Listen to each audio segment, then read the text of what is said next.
অৰাম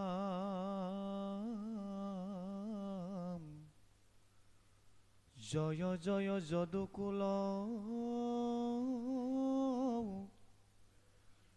তিলক মুৰাৰী খন্দিলা ভূমিৰ ভাৰ দৈত্ৰ সংহৰি ভকত বৎসল মধু সুদন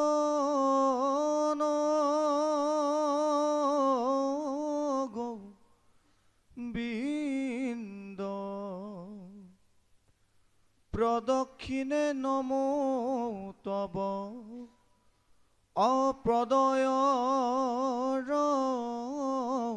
বিন্দ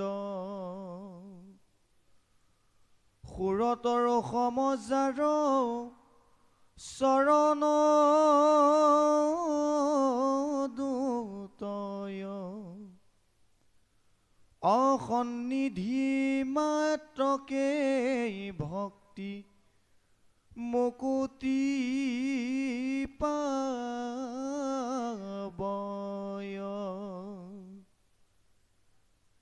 যাহাৰ পৰম ধন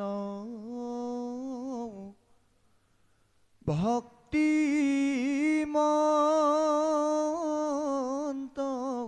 জন অহাতে চক্ৰ ধৰি ফুৰা ৰাখি সৰ্বক্ষণ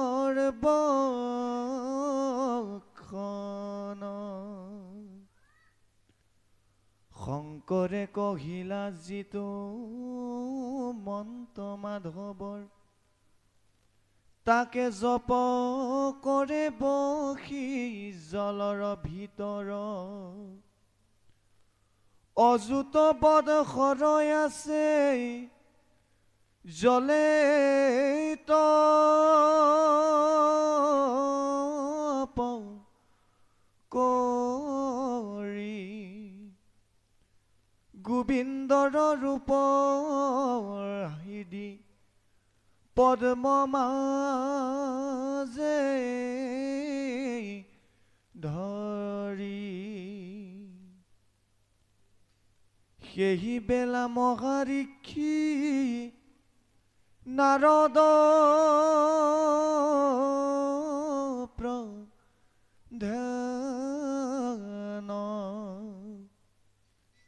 গৈলন্ত্ৰ প্ৰাচীন বঢ়ি নিপতিৰ স্থান পচেতক প্ৰীতি যাৰ সৰ্বলোকে জানে উৎসুকে নাৰদ দেৱ গৈল তাৰ স্থানে কৃষ্ণ জয় জগন্নাথ ওম শান্তাকাৰং ভুজংগ শয়ানং পদ্মনাভং সুৰেশং বিশ্বধাৰং গগন সদৃশং মেঘ বৰ্ণং শুভাগমং লক্ষ্মী কান্ত কমল নয়ন যোগীবি ধ্যান গম্যং বন্দে বিষ্ণু ভৱভয়হৰং সবলোকৈক নাথম। আজি আমাৰ এই নটুৱা গাঁৱত আমাৰ গোসাঁইজনাৰ বাসগৃহত মহাভাগৱত অনুষ্ঠানত সমবেত হোৱা সাধু গুৰু বৈষ্ণৱ ভকত ভকতনী যুৱক যুৱতী সভা আৰু পাৱধূলি আমাৰ অধমৰ মাথাত থাকক। আজি আমাৰ পৰম ভাগ্য কত ভাগ্য আহি আপোনালোকৰ যে পাৱধূলি অকণ পাইছোঁ আহি নহয় বাৰু। যিসকল সদাশয় লোকে আমাক আমন্ত্ৰণ কৰি আনি আপোনালোকৰ পাৱধূলি লোৱা সুবিধাকণ দিলে সেইসকলক ঈশ্বৰে মংগল কৰক, মনৰ বাঞ্ছা পূৰ্ণ কৰক, আয়ুষত বিঘিনি শূন্য কৰক, ঐশ্বৰ্য বিবুদ্ধি প্ৰদান কৰক। আগলৈ এনেধৰণৰ মহান অনুষ্ঠান পাতি আমাৰ দৰে ভকতি দৰিদ্ৰ লোকসকলক ভক্তি তত্ত্বৰ দুটি জ্ঞান দিয়ক বুলি মই ভগৱানৰ ওচৰত প্ৰাৰ্থনা কৰিলোঁ। আৰু লগতে আজি মহাভাগৱতত পুৰঞ্জনৰ সংবাদ আখ্যানটো আমাৰ গুৰুসকলে আগবঢ়াই দিছে। তাৰে দুফাকি আমি অধমে আপোনাসকলৰ মাজত ভাঙনি কৰি যাম। জানি বা অজানিতে আমাৰ যদি আগপিছ হয়, আটাইকণ আপোনাসকলে শুধৰাই লৈ আমাৰ অধমকো দুটি ভাল জ্ঞান দিব বুলি সবাৰ ওচৰতে মোৰ প্ৰণিপাত থাকিল। এতিয়া প্ৰথমতে আমাক দেখুৱাইছে সন্দিলা ভূমিৰ ভাৰ দৈত্যক সংহাৰী। তাৰমানে এই স্বৰ্গ মৰ্ত্য পাতালত প্ৰভু ভগৱন্ত বাৰে বাৰে অৱতাৰ লৈ আছিল। কাৰণটো কি? তেওঁতো বিষ্ণু, মহাবিষ্ণু, তেওঁ বৈকুণ্ঠত আৰামত থাকিব পাৰে নহয়, খাই বৈ। তাৰ পাছতে বৈকুণ্ঠত নাথাকি এই মৰ্ত্যলৈ কিয় আহি থাকে? এইকণ কথা স্বয়ং বিষ্ণুক এদিন দেৱঋষি নাৰদে সুধিছিলে, আপুনি কিমান শান্তিৰে লখিয়াই লগত বৈকুণ্ঠত থাকিব লাগে, তাকে এৰি আকৌ আপুনি মৰ্ত্যত যায় ইমান জ্বালা যান্ত্ৰণা কিয় খাই ফুৰিছে? তেতিয়া পৰম প্ৰভু ভগৱন্তে কৈছে, মোৰ কাৰণে মই যোৱা নাই, এই মনুষ্যসকলৰ কাৰণে। মনুষ্যসকলে যেতিয়া অটপালি আহিব, অটপালি আহি অসৎসকলে যেতিয়া গুণ্ডামি দেখুৱাই সতক অত্যাচাৰ কৰিব, তেতিয়া মই ৰৈ থাকিব নোৱাৰোঁ। যদা যদাহি ধৰ্মেচ্ছ গিলানি ভৱতি ভাৰত, অভূত্য স্থানয় ধৰ্মেচ্ছ তদাত্মানং চিজ্জামুহম, পৰিতানায়া সাধুনাং বিনাশায়া স দুষ্কৃতাম, ধৰ্ম সংস্থাপনায় সম্ভৱামি যুগে যুগে। হে নাৰদ, এই দুষ্টক দমন শান্তক পালন কৰি আকৌ যে বৈষ্ণৱ সনাতন ধৰ্মটো জীয়াই ৰখাৰ যত্নৰ কাৰণেই মই বাৰে বাৰে অৱতাৰ ল'বলগীয়া হ'ল। নহ'লেতো মই আৰামত থাকিলোঁ হয়, নহয় বাৰু? এতিয়া মন কৰক, দেশখনত 10জনৰে 5জনে যদি ভাল কথা লৈ আহে, 5জনে বেয়া কথা লৈ আহে। আৰুতো এতিয়া কিছুমান দিনৰ পৰা এনেধৰণৰ হৈছে, এজন মানুহে সতৰ হৈ গাওক, এজনে অসতৰ হৈ গাওক। সতৰ হৈ গোৱাজনৰ 2টা ভোট পায়, অসতৰ হৈ গোৱাজনে 6টা ভোট পায়। দেশখনত কি আহিছে নাজানো, হয়নে? য'তে ত'তে মন কৰিবচোন, তিনিআলিয়ে হওক, চাৰিআলিয়ে হওক, বজাৰতে হওক, মই আজি কিছুমান দিনৰ পৰা মন কৰিছোঁ, কোনোবাই যদি কিবা এটা কথাত দুজনে লাগে তৰ্ক পেচাল, এজন সৎ এজন অসৎ, কিন্তু সৎজনক সহায় কৰে 2জনে, অসৎজনক সহায় কৰে 6জনে। হয়, আপোনালোকৰ বাৰু নটুৱা গাঁৱত ভাল দিয়ক, মানুহখিনি অলপমান ভাল হৈ আছে, এইটোতে মই ধন্যবাদ দিছোঁ বাৰু। হয়, গতিকে আজি ভগৱন্তে দেৱঋষি নাৰদক কোৱা কথাখিনিকে আজি প্ৰথম আধ্যাত ক'লে। 1 2 নম্বৰত আমাক দেখুৱালে অযুত বছৰ, অৰ্থাৎ 10,000 বছৰ দশপচেত তেওঁলোকে পানীৰ তলত তপস্যা কৰি আছিল। দশপচেত আমাক দেখুৱালে 10টা ভাই ককাই, এজনে খালি 10টাই খোৱা হয়, এজনে গ'লেই 10টাই যোৱা হয়, এজনে শুলেই 10টাই খোৱা হয়। সেইটো আমাক বিশ্বত দেখুৱালে। সেই লোকসকল, এই মহান ভাগৱতে আজি পুৰাণজনৰ আখ্যানটোত আপোনাসকলক 4 ভাগে ভগাই বুজাই যাব ভাগৱতে। প্ৰথম ভাগটো বিশ্বত, কি কাৰণত? আজি গংগা পাৰত পৰীক্ষিত ৰজাই শুকদেৱক প্ৰশ্ন কৰিছে যে, গুৰুদেৱ, দশপচেতে 10,000 বছৰ পানীৰ তলত তপস্যা কৰিলে, আৰু প্ৰাচীন বহী ৰজা এজন ইমান অজ্ঞানী ৰজা আছিল, তেওঁ সদৌ শেষত কেনেকৈ বৈকুণ্ঠগামী হ'ব পাৰিলে?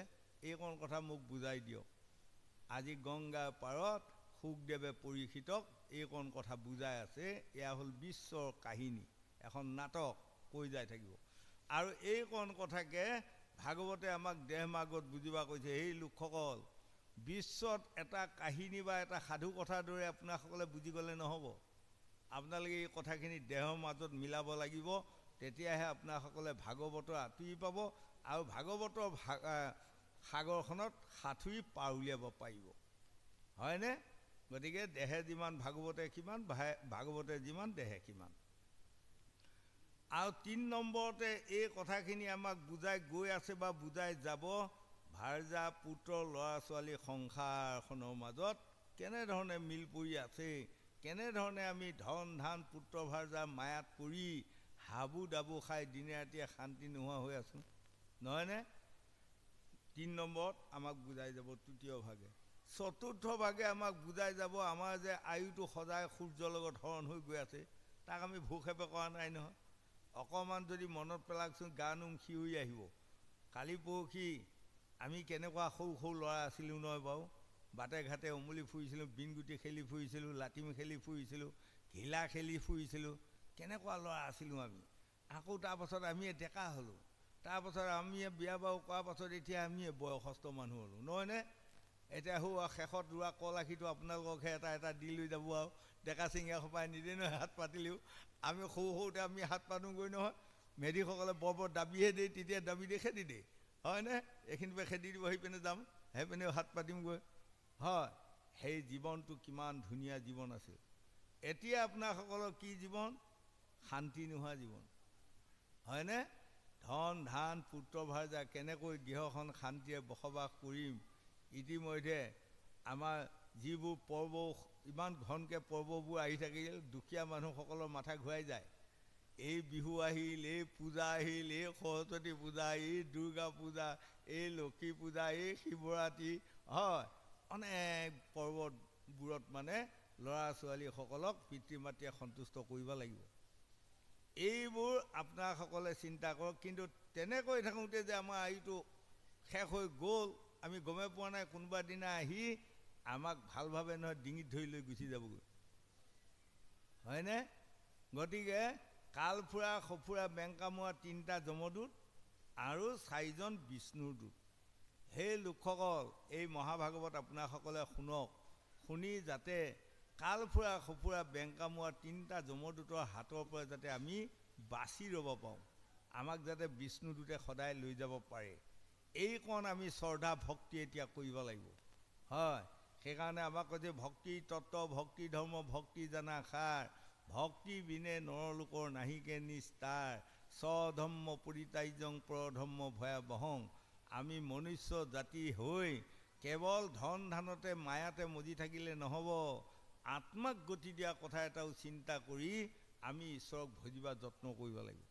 সাধু গুৰু বৈষ্ণৱ ভকতৰ পাও ধৰি মাথাত লোৱাৰ আমি যত্ন কৰিব লাগিব হয়নে।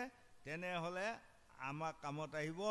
আজি দেৱঋষি নাৰদে গৈ প্ৰাচীন বহী ঘৰৰ ৰজাৰ ঘৰত প্ৰৱেশ কৰিছে। আৰু প্ৰাচীন বহী ৰজাৰ লগত দেৱঋষি নাৰদে কি আলোচনা কৰি আজি মহাভাগৱতে পুৰঞ্জনৰ আখ্যানটোত বৰ ধুনীয়াকৈ বুজাব। পুৰঞ্জন মানে কোন ৰজা আছিল, তেওঁ কি হ'ল, প্ৰাচীন বহী কোন ৰজা আছিল আমাৰ এই পৃথিৱীখনতে, তেওঁৰ কাহিনীখিনিও আমাক বঢ়িয়াকৈ বুজাই দি যাব। আপোনাসকলে যদি এইকণ কথা কাণ ভৰি শুনে, ইয়াৰ পৰা 2-4টি কথা যদি পালন কৰিব পাৰে, ইহকালে পৰকালে শান্তি পাব বুলি ভাগৱতে আমাক সিদ্ধান্ত দি আছে। গোবিন্দ অৰাম নাৰদক দেখি ৰাজা পাৰচিন বৰহিষি অপাদয়ৰ ঘে পুজিলন্ত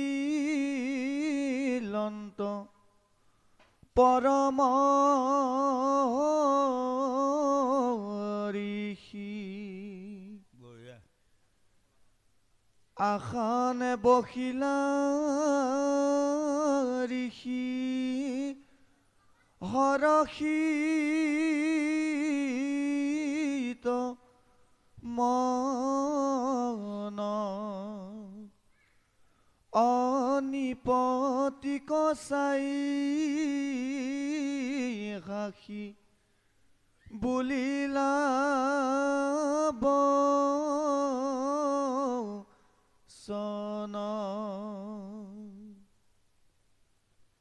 শুন শুন ৰাজা তই মিছাতে খেমৰ কৰ্ম কৰি কোন ফল পাইবে ইচ্ছা কৰ। দুখ হানি হইবে সুখ মিলিবে বিস্তৰ বিচাৰত সিটো ফল নোহে সতন তৰ। আজি দেৱঋষি নাৰদে যেতিয়া প্ৰাচীন বহি ৰাজমহলত ওলোৱাৰ লগে লগে দেৱঋষি নাৰদক দেখি প্ৰাচীন বহি ৰজাই আজি নানান ৰকমে ধূপ ধূনা বন্তি জ্বলাই সৎকাৰ কৰিছে। আৰু সদৌ শেষত দেৱঋষি নাৰদে কৈছে, হেৰা ৰজা, তুমি যে এইখন পৃথিৱীৰ ৰজা হৈ ধুনীয়াকৈ প্ৰজাসকলক পৰিচালনা কৰি আছা আৰু তুমি সদায় খাই বৈ জীয়াই আছা ৰাজ্য ধন পুত্ৰ ভাৰ্যাক লৈ, কিন্তু আৰু এটা যে বস্তু আছেই, সেই বস্তুটো তুমি চিনিবা যত্ন কৰিছানে? প্ৰাচীন বহি ৰজা অবাক লাগিল নহয়। নহয় বাৰু, আমাকে যদি কালিলৈ কোনোবা এজনে কয় আপুনি যেনিবা শাস্ত্ৰ ভাগৱতে গাই ফুৰিছে, ভাৰ্যা পুত্ৰ ধন ধানকে ঘটি ফুৰিছে, তাৰ পাছতে যে আৰু এটা কিবা এটি বস্তু আছেই, এই বস্তুটো বুজি পাইছেনে নাই আগলৈ? হাহাকাৰ লাগিব নহয়। তেতিয়া প্ৰাচীন বহি ৰজাই আজি দেৱঋষি নাৰদৰ পাৱত পৰি কাবু কৰি কৈছে, আৰু এটা যে কিবা বস্তু আছে মইতো বুজিয়ে পোৱা নাই। হয়নে? এটা আমাৰ MLA মন্ত্ৰীবিলাকে বুজি পাব নাপায়, কাৰণ কিয় জানে? এবাৰ MLA হোৱাৰ পাছত আকৌ সিটো ইলেকশ্যনলৈকে যোগাল হৈয়ে আছে সিহঁতে। তই আৰু মই আৰু ঘূৰিয়ে আছে, মানুহ পতাই ৰাখি আছে ভোটৰ কাৰণে। হয়নে? আৰু এটা বস্তু আমাক দেখুৱালে কি জানে? প্ৰভু ভগৱন্ত। সেই লোকসকল আজি দেৱঋষি নাৰদে প্ৰাচীন বহি বুজোৱা মানে আমাক বুজাব। আমাৰ এই দেহটো মোৰ নহয়, এই কথাকণ আমি বুজি লোৱাটো যত্ন কৰাটো উচিত। হয়নে? এইটো দেহ মোৰ নহয়। কেনেকৈ আই গৰ্ভত মোক 10 মাহ 10 দিন ৰাখি তাৰপাছত প্ৰভু ভগৱন্তে উলিয়ালে, আৰু প্ৰভু ভগৱন্তে মোক কি কি সম্পত্তি দিছে। হয়নে? এটা নিজস্ব সম্পত্তি বুলি কোৱাটো একোৱেই নাই আমাৰ। কি আছে? এজন মানুহক যদি সোধে আপোনাৰ কি আছে কওকচোন, ক'ব পাৰিব? পৰ সম্পত্তি লৈ বাহাদুৰি কৰি আছে নহয়। এই আমি অলপমান ল'ৰালি কালত আমাৰ ঘৰ মাটিবৰ্ডত আছিল দিয়ক, বহুত দিনৰ আগতে তাৰমানে বেলেগ এঘৰ মানুহে মানে ছোৱালী চাব গৈছিল, তাত ছোৱালী চাব গৈছিল, কিন্তু ল'ৰা ঘৰৰ আপোনাৰ মানে ধন সম্পত্তি একো নাই, ধৰি লওক দুখীয়া মানুহ আৰু। কিন্তু যেতিয়া কইনা ঘৰ আলহী গ'ল, সিহঁত দুয়োটাই মানে ৰাতি কোৱা মতা কৰিছে, আজি ৰাতি ৰাখি ৰাতিপুৱা খুৱাই বোৱাই দুয়ো মানে লগ লাগি গৈ একেবাৰে তিনিমণি সেয়াত আগবঢ়াই দিমগৈ, যাতে কোনো অন্য মানুহৰ লগত কথা হ'বা সুবিধা নাপায় আৰু। হয়নে? বুদ্ধিটো ভাল বুদ্ধিয়ে কৰিলে। অৱশ্যে ছোৱালী চোৱা মানুহ বা ছোৱালী দিয়া মানুহ তেনেকুৱাই কৰিব লাগে, কাৰণ বাটত কোনোবাই আকৌ যদি লগায় কথা খবৰনাখন আহিব। তাৰপাছত যায় তিনিমণি পোৱাৰ লগে লগে তেতিয়া আপোনাৰ আঘোণৰ 2 এদিন সোমাইছে নহয়, ধানবোৰ ৰঙা ক'লা বগা হৈছে নহয়, তেতিয়া এই ল'ৰাটো বাপেকে মানে বিয়নী হ'ব আৰু সিহঁতক দেখুৱাইছে, তাত এডালো খেতি নাই, দেখুৱাইছে এই দাগ দেখিছে ৰঙামূৰীয়া পৰিছে বাতি আছোঁ আৰু ধান অধমৰে আৰু এতিয়া মানুহ বিচাৰি লগাবহে লাগিব আৰু। হয়, তাৰপিছত এইয়া যে ক'লাকৈ দেখিছে সেই দাগটো দেখিছে, সেই দাগটো ক'লা জহা। হয়নে? আকৌ অলপমান মুগা বৰণীয়া যে দেখিছে এইটো দাগ দেখিছে, সেইটো বৰা ধান, বুজিছেনে? এই হোৱা এনেকুৱা ইটো দল হেৰি দাগ দেখিছেনে, সেইটো ঘুচুৰি ধান, সেইটো খাবৰ কাৰণে ৰাখিব লাগিব। এনেধৰণে যেতিয়া ক'লে ছোৱালী মাক বাপেক ব্যাকুল হৈ গ'ল নহয়। তাৰপিছত বিদায় দিয়াৰ পাছত বাটত কোৱা মতে কৈছে, বাপৰি বাপ ইমান খেতি বাতি, এনেকুৱা ঘৰত ছোৱালী নিদিয়ে আৰু কাৰ ঘৰত দিয়ে? হয়নে? তাৰপাছত ছোৱালী দিলে, তেতিয়া যুগত ফোন চোন নাই, এতিয়া আকৌ হোৱা হয় ফোন কৰি জনালে হয়, তেতিয়া ফোন নাই নহয়। এই যেতিয়া মাক বাপেকে বিয়াৰ পাছত আনিবা যায়, তেতিয়াহে জীয়েকে মাক বাপেকক কৈছে আৰু মানে এনেকুৱা এঘৰত দিলি, হা পানী গৰমাই থাকিলে চাউল দোকানৰ পৰা আনিলিহে ভাত, এনেকুৱা তহঁতে কি ঘৰ চাই পেলাই যে ছোৱালী দিলে আৰু মোৰ ভাগ্য এয়া নেকি? হয়নে? তাৰমানে এই পৰ সম্পত্তিয়ে মোৰ সম্পত্তি দেখুৱাইছে। এই তদু আমাৰ মানুহ সোপাও তেনেকুৱাহে দিয়ক। আপোনালোকৰ চকুযোৰ আপোনালোকৰ জানো নহয়, সেয়াও পৰ সম্পত্তি, তাকে মোৰ চকু বুলি বাহাদুৰি মাৰি ফুৰিছোঁ আৰু। এতিয়া বৰ চশমা লগা হ'লেই নহয়, চুলিকেইডালো নিজৰ সম্পত্তি নহয়, দুদিনৰ পাছত বগা হৈ যাব। এতিয়া দাঁতকেইটাও নিজৰ সম্পত্তি নহয়, আপোনালোকে বাহাদুৰি মাৰি দাঁত মুখ কৰিছে ইটোক সিটোৱে কথা কৈ ঐ বোপাইহঁত, দাঁতকেইটাও নিজৰ নহয়, দুদিনৰ পাছত এটি কৰি গোটেই সকলে এৰাই দিব। হাত ভৰি গুৰি হ'লেংকৈ একোৱেই নহয়। এতিয়া আপোনালোকে নিশ্চয় 60 বছৰ পাছৰ বা 70 বছৰ পাছৰসকলে গম পাইছে নহয়, আমিও গম পাই আহিছোঁ নহয় নহয়। আগতে জাপ মাৰি উঠিম আৰু গুচি যাওঁগৈ, এতিয়া কিন্তু মাটিত হেঁচা এটা দিব লাগেই, হেঁচা এটা দিবলগীয়া হৈ আহিছে আৰু, হয়নে নহয় কওক? হয়। গতিকে আজি দেৱ ঋষি নাৰদে প্ৰাচীন বহি ৰজাক কোৱা মানে আমাক কৈ আছে, এই ৰজা তোমাৰ সম্পত্তি একোৱেই নাই, তুমি কৈছা ৰাজ্যখন মোৰ, ধন ধান মোৰ, প্ৰজাসকল মোৰ, হয়নে? কিন্তু তোমাৰতো একোৱেই নাই। অবাক লাগিছে এদিনাহে প্ৰাচীন বহি ৰজাই ৰাম কথাটো হ'ব না। এই তদুপ আমাৰো মন কৰিব, আমাৰ দেহ মাৰ্গত দেখুৱাইছে, কালি থাকি পৰহি দিনা মই মৰাৰ লগে লগে মৰমতে আনি পেলাই কোনোবাই এখন চেলেং কাপোৰ যদি দিয়ে, শ্মশান খালি লৈ যায়, চেলেং কাপোৰখনো কাটি কৰি থৈ পেলাইহে মোক উলংগত কৰি জুই লগাই দিব। দেখিছে? আপোনালোকে বাহাদুৰি নামাৰিব মোৰ সম্পত্তি বুলি। অহা দিনা কি আনিছিলে কওকচোন? হাফ পেণ্ট এটাওচোন পিন্ধি আহিব পৰা ক্ষমতা নাপালে। আইসকলক যদি কওঁ লেডিজ পেণ্ট এটাওচোন আপোনালোকে পিন্ধি আহিব নোৱাৰিলে, আৰু যোৱা দিনা কি নিব কওক? হয়। গতিকে আমাৰ তেতিয়া আমি ল'ৰালি কালত বুজিছে নাই, সৰু কালত আমাৰ মাটি পৰ্বতত হাৰমনিয়াম বজোৱা মানুহ নাই, উস্তাদ নাই। মানে বঙালী ভাওনা কৰিলে অইনপে উস্তাদ এটা আনি দিয়ক, তেতিয়া ভাওনা গোটেইখন ভাওনা কৰাৰ পাছত কিমান দিব লাগিব জানে? 12 টকা দিব লাগিব। বুঢ়াসকলে 12 টকা দিয়ে। 12 টকাত আকৌ তেতিয়া বোলে বুঢ়াসকলে কোৱা শুনিছোঁ চমুন ধান বেচিব লাগে। এই তেতিয়া বুঢ়াসকলে কোৱা মাতা কৰিলে এটা কাম কৰা যাওক, আমাৰো হাৰমনিয়াখন টকা পইচা তুলি কিনি আনি ল'ৰা এটাক শিকাই বুজাই ল'লে তেও আমাৰ এই উস্তাদৰ পইচাকেইটা কমি যাব। তেতিয়া লগ লাগি বুঢ়াসকলে লগ লাগি মানে হাৰমনিয়াখন আনিলে দিয়ক। আনি আমাৰ গাঁৱত এটা ল'ৰা আছিল তেতিয়া, আমি সৰু কালত আণ্ডা মেট্ৰিক বুলি কয়। আণ্ডা মেট্ৰিক মানে মস্ত ডাঙৰ শিক্ষিত মানুহে, হয়নে বাৰু? আমি সৰু কালত আণ্ডা মেট্ৰিক আমুক, বাহ বিৰাট শিক্ষিত মানুহ। আৰু যদি কোনোবা এটাই ঘূৰি পিনি আহিল, কথা লাগি চাই থাকিব লাগিব, সেয়া বিৰাট ডাঙৰ মানুহ আৰু নহয় বাৰু, হয়নে নহয়?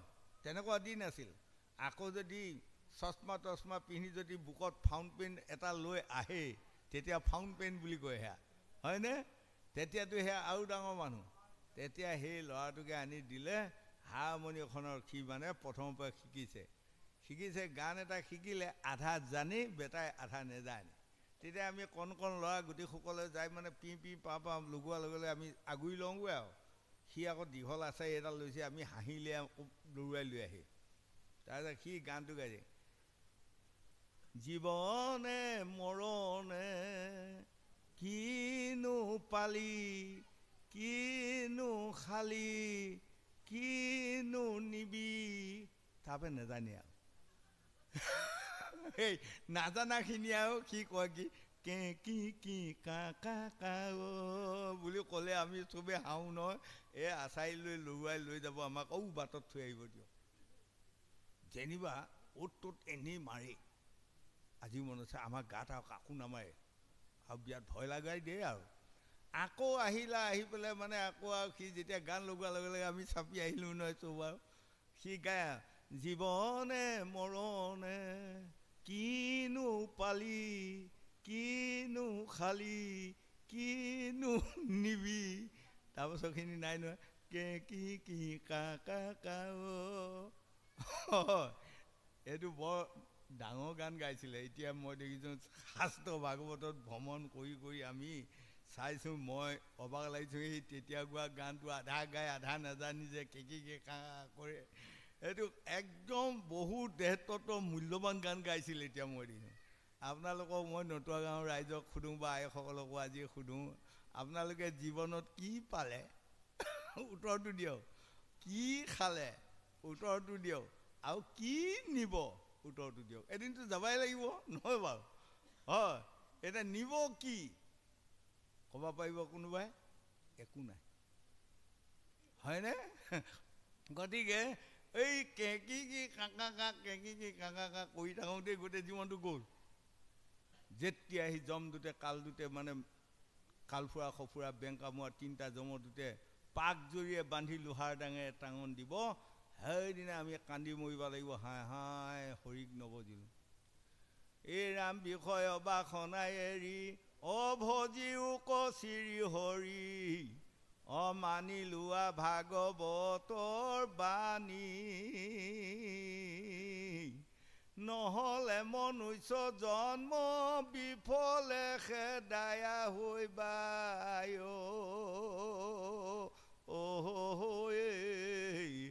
অকুকুৰচি গাল যত প্ৰাণী